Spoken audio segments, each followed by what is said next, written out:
All right, the big D. We're talking about the big D. Do you know what the big D is? Dallas. Well, that's a very Texas answer of you, Ollie. No, today on our big questions episode, we are talking about how to talk to kids about divorce. That's our big D. Oh yeah, that is the big D. That's Yeah, bigger than Dallas. yeah. Oh, well, I didn't know anything was bigger than Dallas. Houston. Yeah. And divorce. Your parents didn't get divorced, did they? No, I remember I asked my dad though once. I was like, "Hey, why don't you just get a divorce?" I was in first grade. Yeah. I said that because he was going off about my mom. Mm-hmm. A lot of yelling and all that stuff. The Mm, old schizophrenic mom and a sure. dad who would rather be at work than be at home. But yeah, and I remember he goes, "Who taught you to say that? Was that Miss Leong from school? Because clearly we're gonna blame the woman teacher for me learning about a word like divorce, because Lord knows that's not part of the world we're in, but it is. Sure. And yeah, Sure. that's why we're enlightened dads compared to the old school dads of the Yeah. ancient era. Yeah. My parents also never got divorced, though I thought they would many, many, many times. Um, Really? oh, yeah. Really? Oh, yeah. Well, Yeah. And so I feel pretty equipped to talk about this topic just because, it's a topic that I'm familiar with the fear of. You know, I watched a lot of friends be raised by divorced parents, and now I'm watching peers, go through divorces. And I think, again, this is a show about being dads. And to be a dad, you first have to be a child. And so all of these experiences kind of inform us about how we handle them in our own lives as parents. And I want to you know, talk about your own kind of experiences with the concept of divorce, your feelings on divorce, and maybe, you know, friends, family members who've gone through it, how they've handled it with their own kids. And, I'll just share really quick that, I've watched a number of friends go through divorces now. With varying success. I always kind of say that my ideal situation, if we weren't going to last as a married couple, is to just kind of be best friends. You hear these stories about, oh, we're still so close and we all do holidays together. And, sure, it was hard at first, but, and that's not how I've seen it shake out. With the people I know, I know some people who it's like we can only talk through the app.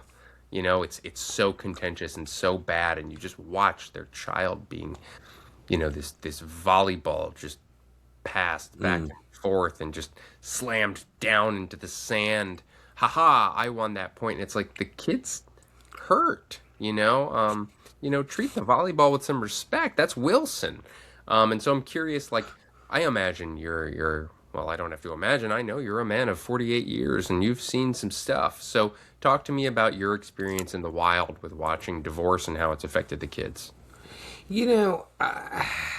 I don't know if we've really had to deal with divorce and it really affecting Heath like in any kind of like serious heavy way. I mean, we've certainly had people we've known. One of Burley's best friends had a divorce that was, not not a fairy tale divorce, which sounds odd, but certainly can happen. It was, yeah, it was quite. I think it happened quick, but it was also just not a. It wasn't like, you know what, this just isn't working out. It was just like, oh, ooh. And we've definitely had to like say, oh, just so you know, heads up. But it's never like really impacted him. Certainly growing up, like I knew parents who were divorced from school. What is interesting is culturally slash religiously, divorce was something that was never, it was almost, it was frowned upon is a really nice way. It was almost like just like not tolerated, or yeah, I remember specifically one time, and I must have been older. I may have been already out of the house, like college, but my there were a bunch of people who came over to the house. Brown folk, Neil, just the brown folk, the brown town, the brown community was there, and I was like, "Hey, Dad, what's this about?" And he goes, "Oh, we're just talking.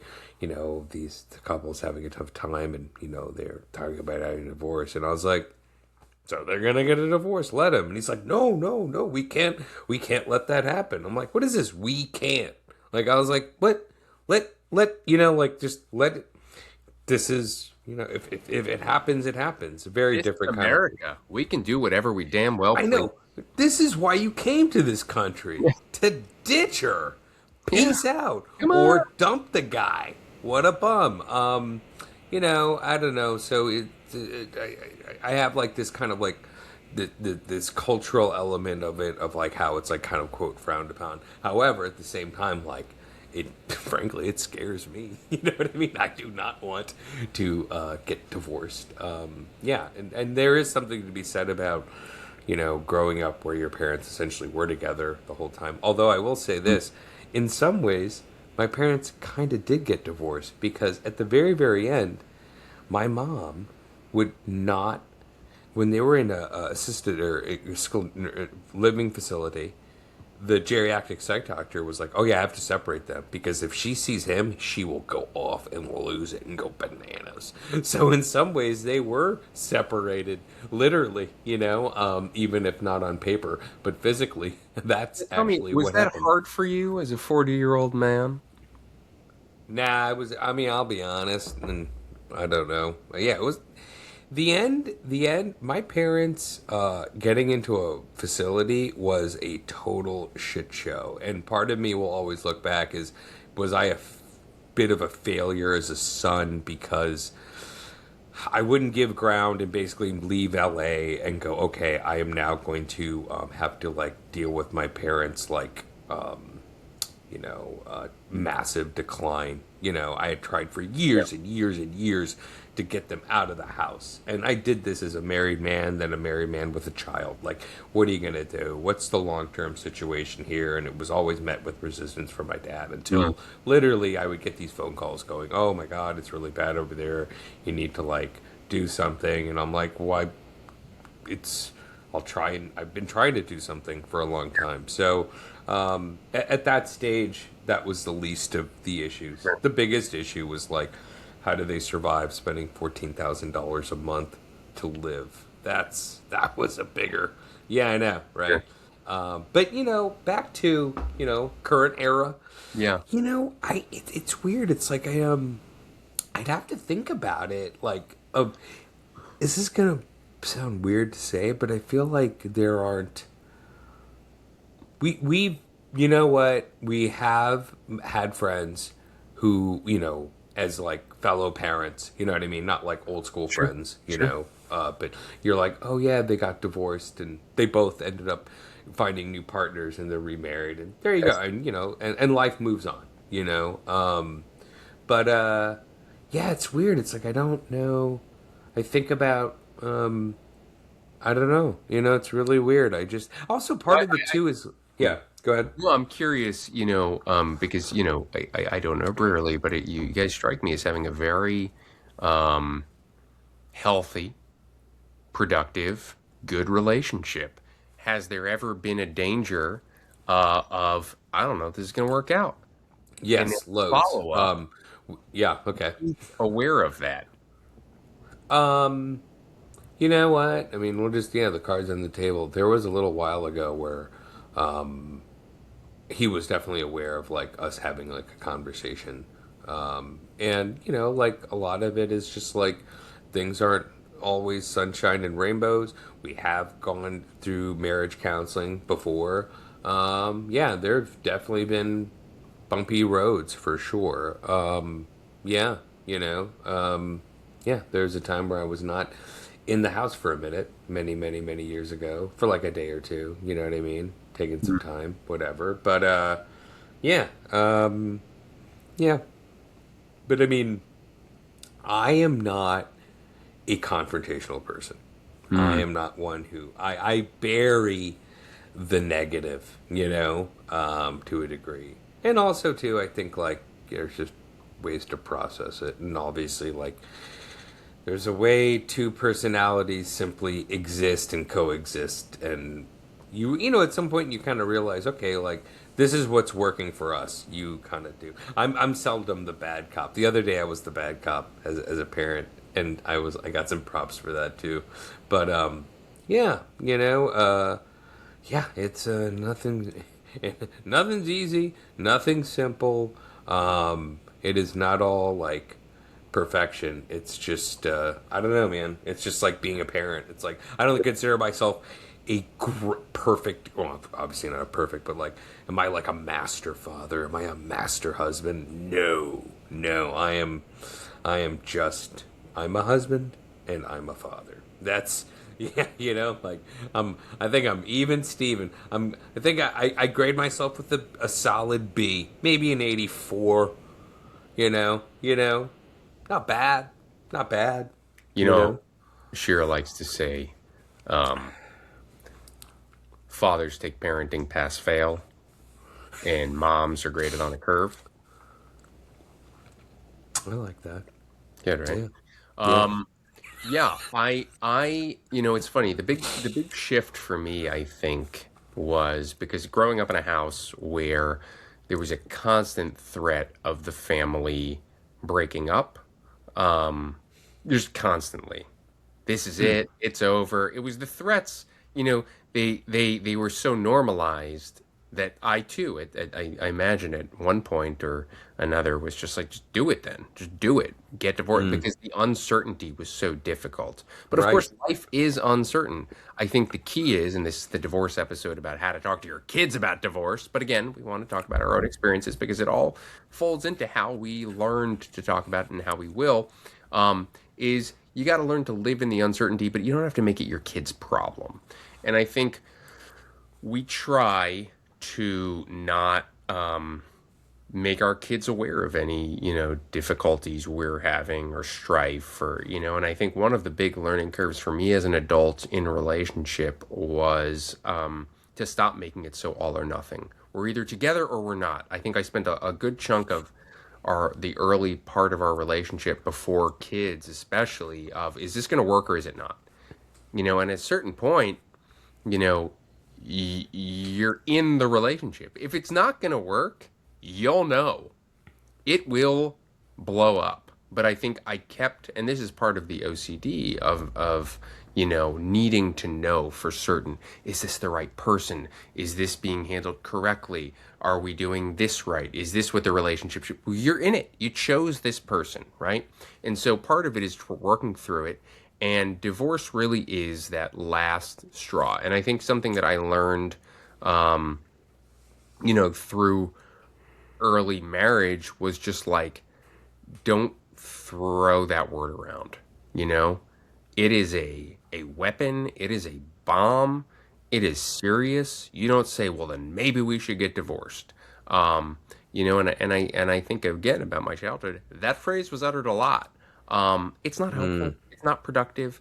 You Hmm. know, but we're here to talk about actual divorce, which does happen, and I don't know what the stats are right now, but I remember growing up, it was, 50% of, relationships don't work out.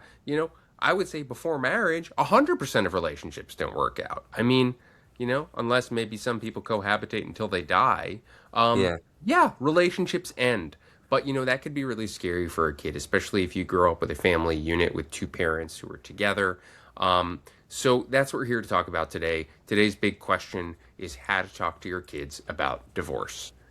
Okay? You with me? Yeah. Yeah. Oh man, I just. It's so funny. I realize I'm like, oh, I don't know anyone who's divorced. I'm like, yeah, I do. It's just one of those things where you kind of maybe it's not common. Maybe it's not 50% for me, even though it is in reality. But Mm, it's one of those things where you just never know when it could happen.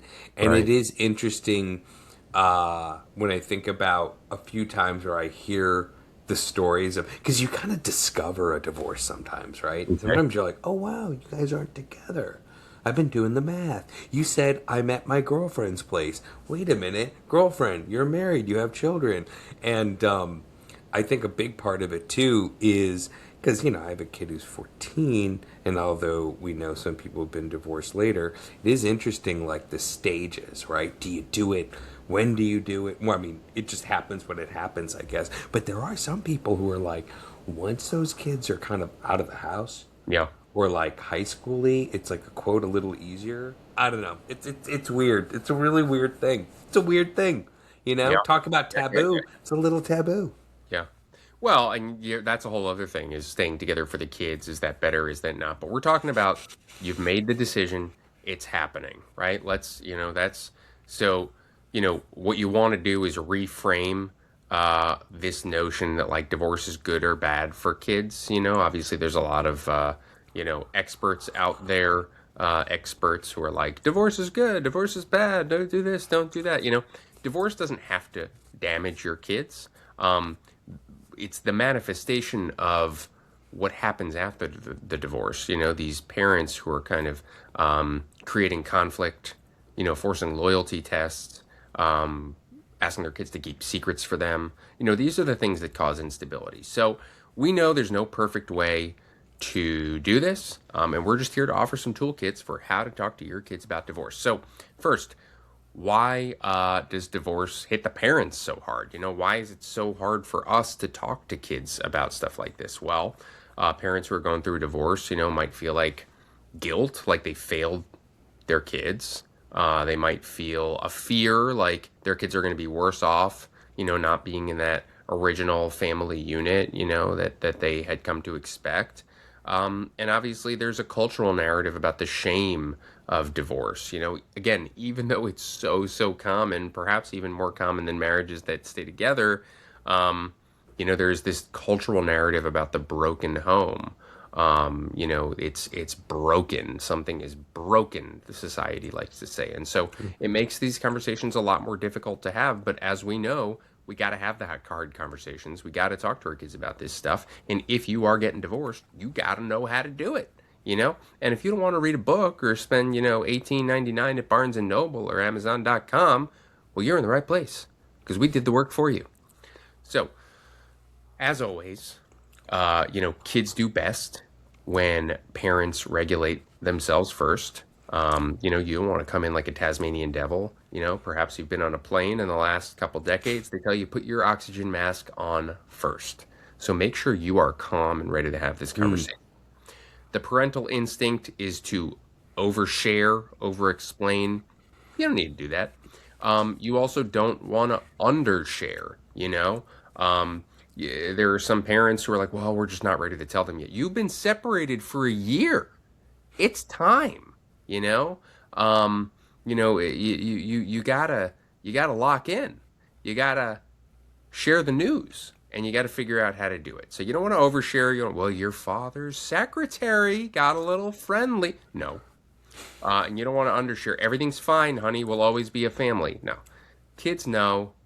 Kids are smart, but kids need answers, and you got to figure out how to explain to them. So the other thing you don't want to do is speak negatively about the other parent to try to kind of justify the decision. That's not helpful. Again, kids are smart, and they may not know the truth now, but if dad really did you dirty, they're going to figure it out over time. The moment now is not to create some sort of chaos or loyalty or kind of use them as your little sidekick. No, you want to make sure that the kids know that you are there for them and that the other parent is there for them, and explain what the divorce will mean for them. They're not really worried about your romantic future or financial health or any of that. No, you want to make sure that they feel situated and understand the change. All right? So, Yes, yeah. here's what divorce is and isn't for kids. Divorce is a major attachment disruption. Divorce is a change in structure of the family, but not in love. And divorce is a process. It's not a single event. Okay? It's not one day or one thing. It's a process. It's like grief. Divorce happens over time, no matter what the courts say. The court might say the date you were divorced is officially X, but there's a big lead up and there's a big processing afterwards. All right. Now, here's what divorce is not: not a referendum on the child, not caused by a child, and it's not, this is important, automatically traumatic. There's a lot of people, I think about our conversation with George Mose. He said it was just kind of normal for our kids. We did it talk about a great example about how to Yeah. do divorce, right? It seems like they had it on lock. They were always like, what's best for the kids? What's best for the kids? Divorce doesn't have to be traumatic. We have power over how we handle these situations, just like anything else. So, a key reframe that researchers suggest thinking about is that long term outcomes after divorce depend more on these factors than the divorce itself: parental conflict, the parent's emotional availability, and consistency. I'm going to repeat those. It's more important after you get divorced than anything else that parental conflict is managed and kept away from the kids, that both parents are emotionally available, present, ready to support the kid whatever way they need, and that there's consistency. Schedules aren't disrupted. There's no uncertainty. Who has me this week? Oh, now I'm, with so and so. You kids need consistency. Those things, if you can nail those, whether you're together, divorced, it doesn't matter. Just be available and consistent for your kids. Divorce, George mentioned that 5-2 thing. yeah, That I was like, that's like kind of the quote sweet spot. It is kind of refreshing to hear about a world's greatest dad who went through a divorce sure, and is a world's greatest dad. Not still is a world's greatest dad, because it happens. It happens, and it's just like everything else in life, something you got to deal with. It won't go away. You can't pretend like it's not going to happen. If it's going to happen, it's going to happen, and then you got to do the best with it you can. yeah, yeah. Well, here's what the research says about divorce and how it affects kids. So, the biggest predictor of a child's adjustment post divorce is quality of the parenting. Seems pretty obvious, right?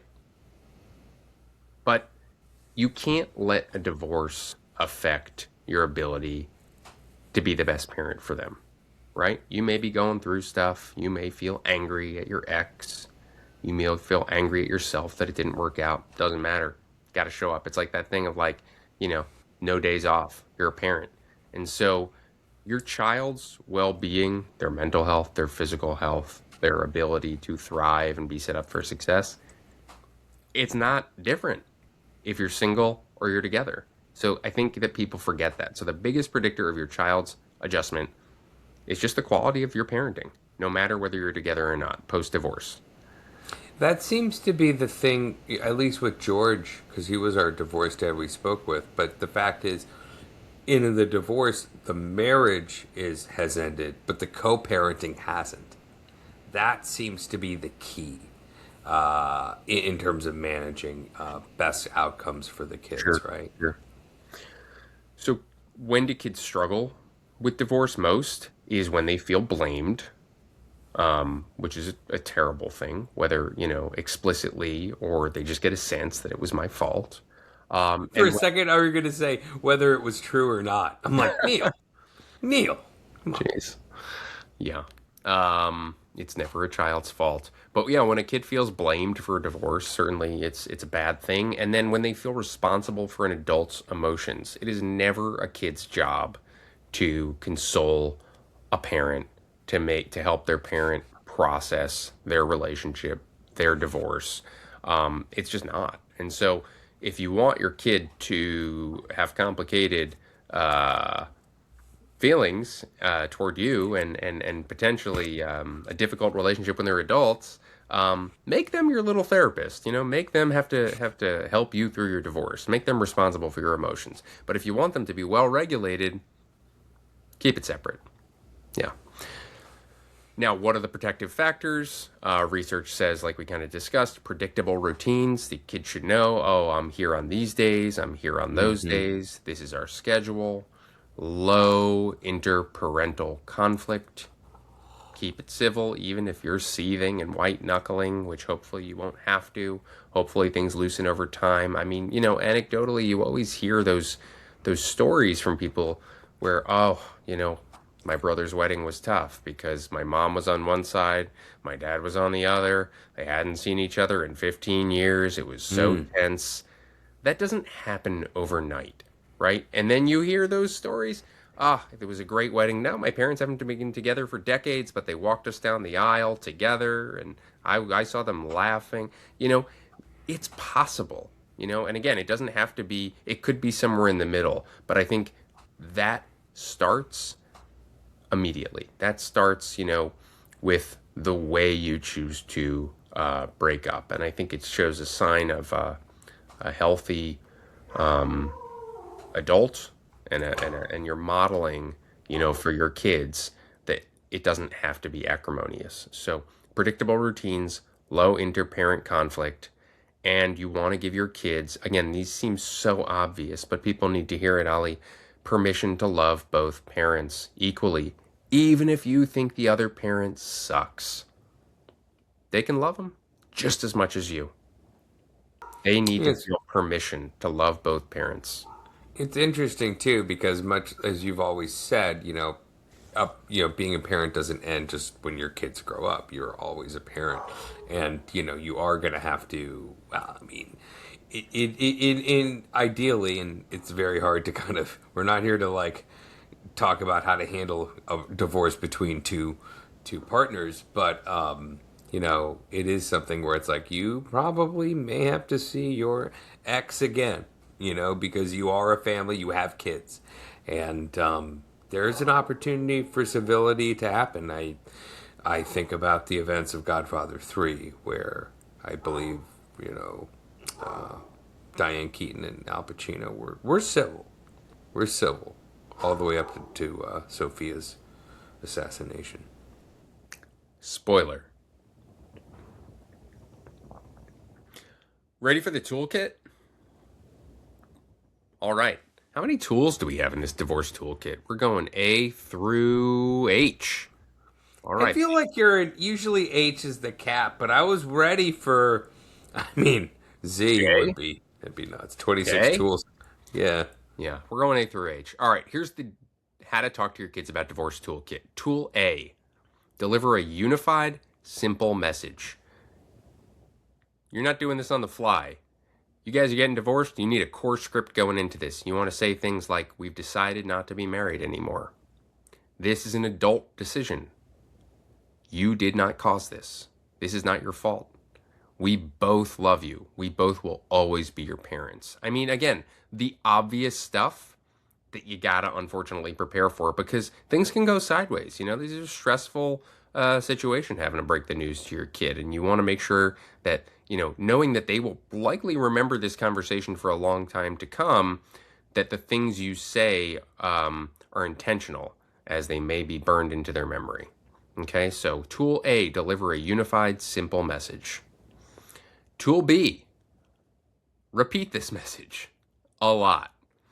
May feel like a cheat as a tool, but, again, it's not one conversation. Just like divorce isn't one event, it's a process. Repeat the unified message. Stay united. Say it over and over and over. Kids need to hear it, not just once. This isn't your fault. This isn't your fault. We love you. We love you. We love you. I say to my son all the time, I say, did I ever tell you you're my best friend? He says, you tell me every day. All right, well, I'm going to keep telling you so that you can't remember one time I said it. It was just something you heard over and over. Is that And it's helpful? Probably not. We'll cover it in another episode. Tool B: repeat the message a lot. Tool C: don't make kids your emotional container. All right? You're not filling them up with how you feel. Avoid venting about, oh, well, I can't believe your father. He knows it's my holiday. He knows it's my day. Who cares? This is not your kid's problem. Avoid oversharing adult details. I heard your father has a new girlfriend. I don't, it's not my problem, I'm just a child. And avoid making your kid a confidant. They are not your partner. They are not your buddy, despite me saying that my son is my best friend. I will not tell him any of this. Well, I'm just trying to, like, be honest here about, and be consistent. Is regardless, he's my little buddy, but he's not my buddy in that way, right? I'm going to come to you, Ollie, and talk about it on this show. That's Publicly. true. I'm not. Yeah, yeah, yeah. You We'll should be see. like, you should be like, just so you know, Zeke, Ollie gets the real dirt. Yeah, You yeah, know, this is a dirt-free best friendship. absolutely. We just talk Star Wars and count backwards from 100. Tool C, don't make kids the emotional container. No venting, no adult details. Do not make them a confidant, all right? This is, and if the kids want you to, you say, you know what, this is something I talk about with other adults. Tool D, this is key. Separate the marriage from the parenting. This is what we were talking about. Co-parenting research shows it's important to say things like, we're not married, but we're still a team. We are a parenting team. All right? You look at like stuff like Squid and the Whale, that cliche, movie about divorce in the 80s. It's like, they're battling. They've got different agendas. That's not good for the kid. You want to be on the same team. And if you're not, talk to that other co-parent. Get on the same team. Figure out a compromise the same way you would have if you were married. So separate the marriage from the parenting is tool D. This matters too for the kid because it protects your child's attachment to both of you. You don't want to lose one of them. It's not a competition. You want them to feel like they can be attached to both of you. You got to present as a united front. So separate the marriage from the parenting is tool D. Tool E, you want to name the losses and the grief without panicking, without catastrophizing. This is real. This is a real change. You want to acknowledge the two homes. You want to acknowledge that they might miss a parent when they're not with them. You want to acknowledge that this is, going to be difficult for them potentially if they're expressing that. And you want to, again, avoid the toxic positivity. Don't say, oh, it'll be fun. You'll have two homes. No, that's not helpful. That's a reframe that is not realistic. Yeah, perhaps you've heard that before. Never. I've never heard an upsell quite like that. It'll be great. You're gonna have two homes. Yeah. I mean, although it goes to show you, I just have not put on those shoes. You gotta walk in a man's shoes, they say. That's right. You want to validate your kids and tell them it's okay to feel sad about the change. You can feel however you feel. That's normal. So tool E, name the loss, don't panic. Tool F, this is important. They're all important, but this is really important. Tool F, maintain structure relentlessly. You want to keep routines. You want to keep school rhythms. Whatever rules you had before, you want to keep those rules. If you had a no TV time after 7 o'clock, you don't change that all of a sudden just because you're divorced and think, well, it's my rules now. No, this is not good long term. The kid may say, oh, sweet, I get to watch TV. But emotionally, they need to know that there's consistency so that they can feel regulated. So tool F, maintain structure relentlessly. Keep routines, keep school rhythms, keep the rules. Predictability means safety to kids. So you may think, oh, it's boring, but no. Kids need predictability. And as they say in the Full House theme song, whatever happened to predictability? Divorce happened. Oh my God. And then all of a sudden they had 3 dads. Exactly. That was a death. Not a divorce, but yeah. Yeah. Yeah. Yeah. Tool G, watch out for loyalty tests. You want to say to your kid explicitly, you don't have to choose. And you want to say, you're allowed to love both of us. I imagine there are going to be times in a divorce where kids prefer one parent. They don't want to go to one's house, and you can feel a tendency maybe to want to one-up that other parent. Don't do it, They need to be able, just like when you're married, kids have a preference. And you may feel like, but my time is limited, and kind of take it out on them or, act out in a certain way. You're a grown-up. Be better. No loyalty tests. Again, even if you're seething, even if you're angry, even if you've got complex emotions about the dissolution of your marriage, not their problem. Don't make your kids choose. All right? You're not the Nazis and they're not Meryl Streep. You know what I'm saying? Sophie's Choice. Was that? I never seen Sophie's Choice, Well, now but as I've seen Kramer versus Kramer. oh, good reference. I've never seen that, and I should. That's how I learned how to make French toast. That was 4. Okay. Tool H. Get support early, not as a last resort. This is one of those things where, if you are getting a divorce, it could help to get your kids in therapy earlier rather than later so that they can process this stuff without one of you. Because again, no matter how much you try to use these tools, you're still a human being with your own point of view and emotions, and it's really hard to be unbiased. You know who can be unbiased? Is a therapist. And so if you find it could be helpful, and I think it can, get your kid in therapy, right away. And frame the therapy as just kind of a support system during a change. It doesn't mean anything's wrong, there's no damage, just something to kind of help you out through this change, because change can be hard. And if need be, you guys can go to counseling together if both parties are open to it. Co-parenting counseling is a great tool. So that's tool H. Get support, and get support early, both for the kids and the parents, whether that's a co-parent counselor or a therapist. And that's your toolkit. I feel like, because this toolkit is obviously, it doesn't come with a money back guarantee, but it almost does. I think this is one of those toolkits that we should run by some of our dads who've gone through it, because I think they might endorse it, because it's that good of one. And I think it is worth repeating that toolkit B, the B tool, isn't about repeating we're getting a divorce, we're getting a divorce, we're getting a divorce. It is about the full conversation. We're getting a divorce. We still love you. Yep. This isn't your fault. Right. Versus my initial thing of repeating. We're getting a divorce, we're getting a divorce, we're getting a divorce.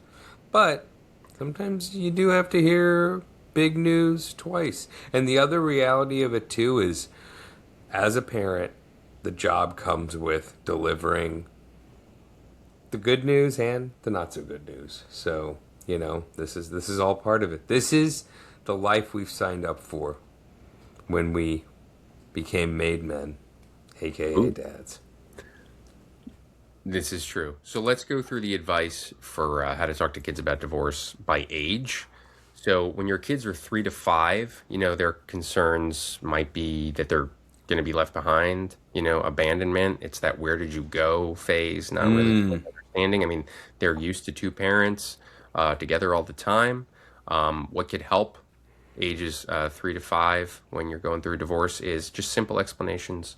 Also visual schedules. Remember, like, they might not be as up on, the calendar lingo, with just text. They perhaps can't read yet. So make a little visual schedule, help them understand, oh, Mondays through Fridays you're here. And then next week, really just paint a literal picture for them. And frequent reassurance is helpful. This is an age where they do need to be told, we are both here for you. We both love you, Ages 6 to 9, they might start to wonder if they caused this. There might be some sort of magical thinking, oh, that, if I had done something differently, this wouldn't have happened. What really helps is just explicit statements removing blame. This is not your fault. This is not your fault. This is not your fault. Just like Robin Williams in Good Will Hunting, it is important that kids know this is not your fault.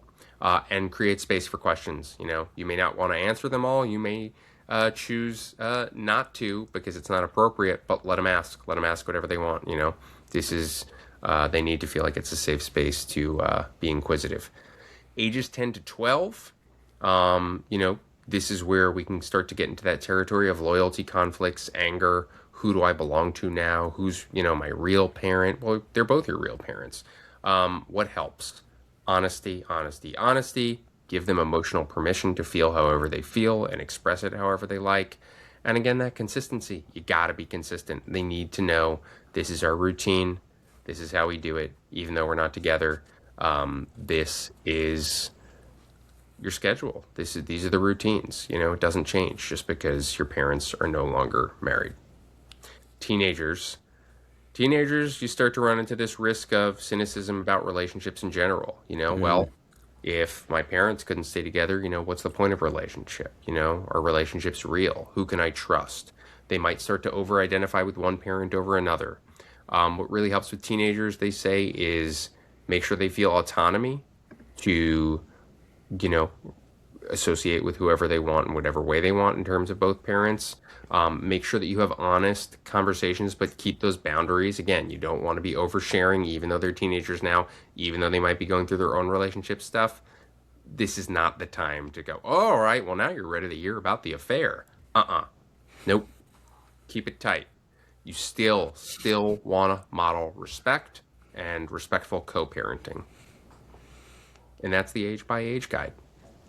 I don't think I'm ready to hear about the affair, but I have to say, with the age by age guide, that really hits, because I think, especially like when I thought about this, I really had to dig into my head, because it didn't pop up obvious examples, clear examples, like, oh yeah, you know what I mean? I had to like think about it a bit, but something that stuck in my head was talking to someone who, because I feel like at this point when I was in college, I either knew kids whose parents already were divorced by the time I met them, but I never met anyone who, oh yeah, my parents are divorced now. You're like, now?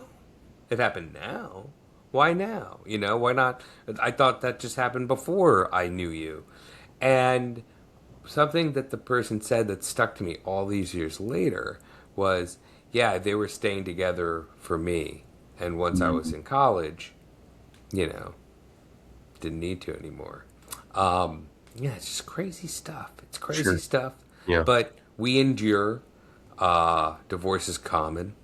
And I think that ultimately, divorce can happen, but being a great dad can also happen too.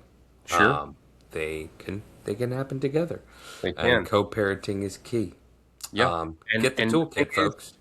get the toolkit. Kids don't need perfect families. They don't. They just need to feel emotionally safe. The truth is, divorce is a change. It changes the family structure. It's just a fact. But it doesn't have to end your family structure. It's just a change, or it doesn't have to end the family love, right?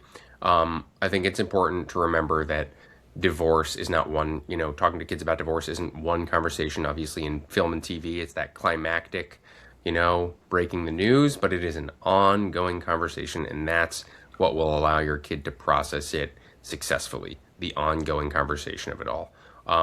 You're not damaging your kids by getting divorced, but you could damage them by not talking to them about it in an honest, emotionally safe way. So, thanks for listening. Thanks for joining us. Take care of each other, like Jerry Springer says. And, divorce happens. But now you got this trusty toolkit to talk to your kids about it. And you know what? If you're a dad who's already gone through it, maybe you don't need the toolkit, but maybe you've got the letter I that we need in the toolkit. So let us know. You've gone through it. Share any advice. We're in the market for toolkit I, tool That's true. I. Yeah. Oh, and by all means, by the way, Malcolm Gladwell, he wrote this whole book about outliers, and then he wrote a whole book like a decade later. It was like, that was all BS. It was all wrong. So if this toolkit's all wrong, tell us. We like Yeah, when people tell us when we're wrong. We're open to yeah, growth. We're not like Bill Maher. We can change. totally, Yeah. totally, All right. Well, totally. I hope we don't get divorced, Dolly. But if we Yeah. do, we'll be great co-parents to this podcast. And you know what else? We're both not Bill Maher. Real singer there. Got him. Here's a